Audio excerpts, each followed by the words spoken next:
हम पढ़ेंगे diffraction of light. तो पहले ये टॉपिक है डायफ्रैक्शन ऑफ लाइट। तो डायफ्रैक्शन होता क्या है कि डायफ्रैक्शन होता है कि जो छोटी चीज़ ऑब्स्टेकल होते हैं तो उससे उसकी वजह से जो हमारी लाइट या वेव होती है तो वो थोड़ी मुड़ जाती है, जो बेंड हो जाती है उसे बोलते हैं डायफ्रैक्शन। मेन चीज़ ये है। अब आते हैं डायफ्रैक्शन कंस्ट्रक्टिव कब होता है, डिस्ट्रक्टिव को होता है उनका मैक्सिमम मिनिमम। तो मेन चीज़ है d sine theta equal to 2n+1/λ/2। ये होता है हमारा सेकेंडरी मैक्सिमम। और मिनिमम होता है एन लेमडा अपॉन डी, जो इस ये एक तरीके से उल्टा होता है, जो हमारा इंटरफेरेंस में होता है उसका उल्टा होता है। लेकिन यहाँ पे ये डिस्टेंस वाला ये formula important, distance between minima distance nth minima और सेंटर के बीच में। तो मिनिमा के बीच में क्या होता है n d lambda upon d, और मैक्सिमा के लिए सेकेंडरी मैक्सिमा के लिए हो जाता है 2n+1 लेमडा अपॉन 2d। अब यहाँ से कुछ इंपॉर्टेंट बन जाएंगे। तो सेकेंडरी हमारा मैक्सिमा होता है डी लेमडा अपॉन डी, और सेंट्रल मैक्सिमा होता है उसका दुगना। सेंट्रल मैक्सिमा दुगना होता है, जो हमारा नॉर्मल मैक्सिमा होगा उसका दुगना होता है। और angular spread of central maxima क्या हो जाएगा, तो लेमडा अपॉन डी हो जाएगा। तो यहाँ पे इससे रिलेटेड कुछ क्वेश्चन करने की कोशिश करेंगे। तो सबसे पहले ये ग्राफ देख लीजिए। तो इस ग्राफ से हम लोगों को थोड़ा बहुत आइडिया मिल जाएगा कि बीच वाली होती है वो सबसे ज़्यादा होती है, इंटेंसिटी ज़्यादा होती है। और उसके बाद जो हमारी लो होती है तो वो लेमडा अपॉन डी के और मल्टीपल के हिसाब से होती है, और जबकि इवन मतलब कि लेमडा अपॉन डी के मल्टीपल के हिसाब से हो जाती है। यहाँ पे हम लोगों को दिख रहा है। इसको थोड़ा और आगे करेंगे। अब यहाँ पे कुछ पढ़ने की कोशिश करते हैं। तो यहाँ पे हम पढ़ने की कोशिश करते हैं। फर्स्ट क्वेश्चन है, तो phenomena of diffraction of light किसने डिस्कवर किया था, तो ह्यूजेंस ने ये डायफ्रैक्शन का फिनोमेना पहली बार तो डिस्कवर किया। तो यहाँ पे कंडीशन होती है, कंडीशन फॉर डायफ्रैक्शन क्या इंपॉर्टेंट चीज़ होती है, तो डायफ्रैक्शन के लिए कंडीशन होती है ए अपॉन लेमडा इक्वल टू 1, मतलब कि वो उसके थोड़े आस ही पास हो, मतलब वेवलेंथ हो तो उसके आस ही पास हो। जैसा कि साउंड वेव होती हैं उनकी वेवलेंथ थोड़ी आसपास होती है तो उनमें ज़्यादा डायफ्रैक्शन होता है। इसी वजह से हमें कमरे से बाहर साउंड सुनाई देता है, जबकि लाइट कम जा पाती है। एक तरीके से लाइट की उस हिसाब से नहीं होती है। तो इसी से ये क्वेश्चन बन सकता है। The condition for obtaining secondary maxima in the diffraction slit due to single slit. तो यहाँ पे मैक्सिमा की कंडीशन पूछी गई। तो मैक्सिमा के लिए क्या होता है कि 2n-1 λ/2 हो जाएगा कि नहीं। तो यहाँ पे बी हमारा राइट आंसर है। तो यहाँ पे ए साइन थीटा या डी साइन थीटा कुछ भी कह सकते हैं, तो ये कोई इंपॉर्टेंट नहीं। अब आते हैं diffraction effects can be observed in.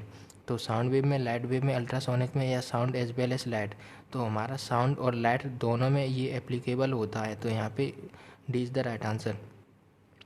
The width of diffraction band varies inversely proportional to the wavelength, या directly proportional to the wavelength of slit, या directly as the distance between the slit and the screen, या inversely proportional to the size और source। तो हम लोगों ने formula पढ़ा था कि क्या था 2n-1 λ/2, और एक क्या था D lambda D upon D. तो यहाँ पे जो ये वाला डी, ये बड़ा वाला डी है, तो ये दोनों के बीच का डिस्टेंस होता है। तो मतलब कि हमारा आंसर हो जाएगा बी। अब बी नहीं सी आंसर हो जाएगा यहाँ पे सी। अब पढ़ते हैं सिक्स्थ क्वेश्चन की तरफ से। तो यहाँ पे in the diffraction pattern of single slit all bands are uniformly bright. तो हम लोगों ने पढ़ा था कि यूनिफॉर्मली नहीं होती, सेंटर वाली क्या होती ऐसे बड़ी सी होती थी और फिर छोटी छोटी होती जाती हैं, जबकि हमारा इंटरफ्रेंस में क्या होती हैं, इंटरफ्रेंस में सभी बराबर होती हैं। अब आते हैं सेवन्थ क्वेश्चन में। तो सेवन्थ क्वेश्चन में सिंगल स्लिट डायफ्रैक्शन पैटर्न क्या होगा, मतलब कि ऑप्शन है central fringe has negligible width length, all fringes are of same width, central fringe does not exist, या डी नन ऑफ दीज। तो यहाँ पे आंसर हो जाएगा डी नन ऑफ दीज। तो सिंगल स्लिट में क्या होता है कि हमारा जो ये तीनों चीज़ें नहीं होंगी। अब आते हैं the limit of resolution of optical instrument arises on the account of. तो लिमिट ऑफ रेजोल्यूशन होती है ऑप्टिकल इंस्ट्रूमेंट की, तो वो डायफ्रैक्शन की वजह से होती है। Red light is generally used to observe diffraction pattern from single slit. If blue light is use instead of red light, तो क्या हो जाएगा, तो डायफ्रैक्शन में क्या इफेक्ट पड़ेगा, ये हम लोगों से पूछा है। तो डायफ्रैक्शन में हम लोगों ने पढ़ा था कि लेमडा डी अपॉन डी, और रेड की वेवलेंथ ज़्यादा होती है और ब्लू की वेवलेंथ कम होती है। वेवलेंथ कम हो जाएगी तो मतलब कि हमारी फ्रिंज बाइट भी थोड़ी कम हो जाएगी, तो क्या हो जाएंगी, वो सिकुड़ जाएंगी, कॉन्ट्रैक्ट हो जाएंगी। तो आंसर क्या होना चाहिए, बी। इसको एज अ प्रैक्टिस सेट भी आप लोग कर सकते हैं, या आप लोग थोड़ा स्कोर भी करें अपना बता सकते हैं। In the experiment of diffraction of single slit, if the slit wide is decreased the wide of the central maxima, तो हमसे पूछा गया सेंट्रल मैक्सिमा की वाइड पे क्या इफेक्ट पड़ेगा। तो इंक्रीज इन फ्रेंचल और फ्रेंच ओवर, तो हम लोगों ने पढ़ा था कि फॉर्मूला क्या होता है, lambda D upon small D. अगर स्मॉल डी को हम लोगों ने क्या किया है, अगर स्मॉल डी को छोटा कर देंगे तो ये इधर वाली चीज़ क्या हो जाएगी, बड़ी हो जाएगी कि नहीं, और इधर वाली चीज़ बड़ी हो जाएगी, मतलब कि इंक्रीज हो जाएगी दोनों में, फ्रेंचल और फ्रेंच ओवर डायफ्रैक्शन में। अब आते हैं नेक्स्ट क्वेश्चन पे। तो consider the Fraunhofer diffraction pattern obtained with single slit normal incidence. तो angular position of diffraction minima, the phase difference between wavelet from opposite edges of the slit. तो हम लोगों से फेस डिफरेंस पूछा है, तो फेस डिफरेंस हो जाता है 2 पाई। अगर अपोजिट की बात करें तो अपोजिट के लिए फेस डिफरेंस 2 पाई हो जाएगा, ये बस ध्यान रखिए। तो यहाँ पे हम लोगों से क्वेश्चन पूछा गया कि angular width of central maxima की जो एंगुलर बाइट पूछी गई है, और maxima of diffraction pattern in a single slit with lambda as the wavelength. तो हम लोगों से एंगुलर बाइट पूछी गई है, तो एंगुलर बाइट होती है लेमडा अपॉन डी होती है, लेकिन सेंट्रल की पूछिए तो सेंट्रल की क्या होती है, डबल। तो 2 लेमडा अपॉन ए लिख सकते हैं या 2 लेमडा अपॉन डी लिख सकते हैं। तो यहाँ पे आंसर क्या होना चाहिए, यहाँ पे आंसर हो जाएगा सी। अब आते हैं next question. In Fresnel diffraction, if the distance between the disk and the screen is decreased, the intensity of the central bright spot, तो इंटेंसिटी पे क्या अफेक्ट पड़ेगा, ये हमसे पूछा गया। तो हम लोगों ने क्या किया है, यहाँ पे डिस्टेंस को थोड़ा क्या कर दिया, डिक्रीज कर दिया। और हम लोगों को फॉर्मूले से पता है कि डी को डिक्रीज करेंगे तो यहाँ पे जो ये वैल्यू है ये भी डिक्रीज हो जाएगी, इस वजह से हमारी क्या होनी चाहिए, डिक्रीज होनी चाहिए इंटेंसिटी। तो हमारा आंसर क्या हो जाएगा, थर्ड का बी हो जाएगा कि नहीं। तो हम लोग यहाँ पे पढ़ रहे हैं, यहाँ पे ये डिक्रीज हो जाएगा। इसके बाद आता है तो bending of beam of light around the corner. तो कॉर्नर के अराउंड जो हमारी लाइट होती है उसको बेंड को क्या कहते हैं, तो वो फिनोमेना कहलाता है, वो फिनोमेना कहलाता है डायफ्रैक्शन ऑफ लाइट। अब पढ़ते हैं 5th क्वेश्चन में। तो यहाँ पे हमने वेवलेंथ दे दी W, और यहाँ पे सिंगल स्लिट की वाइड दे दी गई, angle between principal maxima and first minima. तो यहाँ पे ये एंगल क्या हो जाता है, तो ये एंगल हो जाता है, वही एंगुलर बाइट पूछी गई है, तो हमें पता है लेमडा अपॉन डी हो जाता है। तो यहाँ पे आंसर हो जाएगा ए।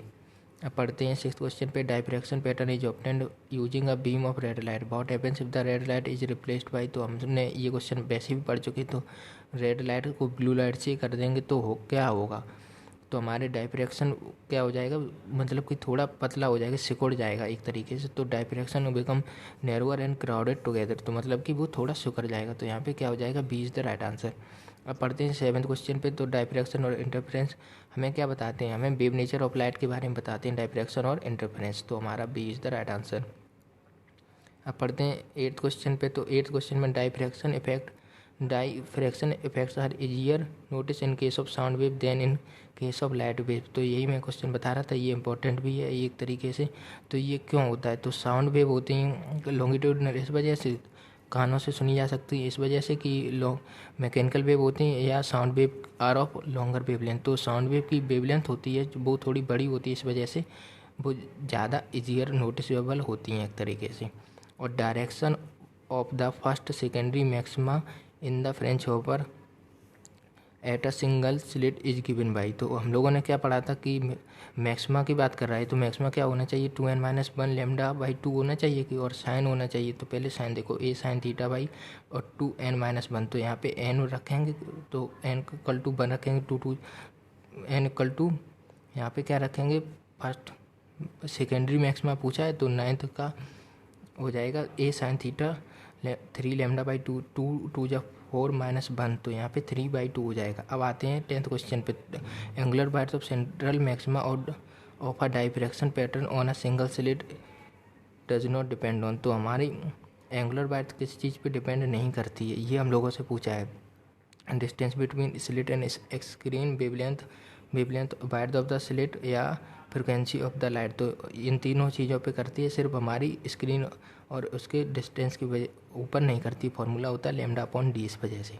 अब आते हैं 11th क्वेश्चन में। तो यहाँ पे हम लोगों को दे दिया गया है, सिंगल स्लिट दे दी गई है जिसकी वाइड्थ दे दी गई है और वेवलेंथ दे दी गई है, और यहाँ पे 80 सेंटीमीटर दोनों के बीच का डिस्टेंस दे दिया गया है, और width of the central bright fringe पूछी गई। तो फार्मूला मैं बता दे रहा हूँ। तो फार्मूला होता है कि beta equal to 2λ/d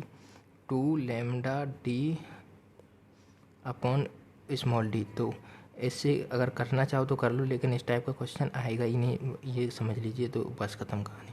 I hope आप लोगों को लेक्चर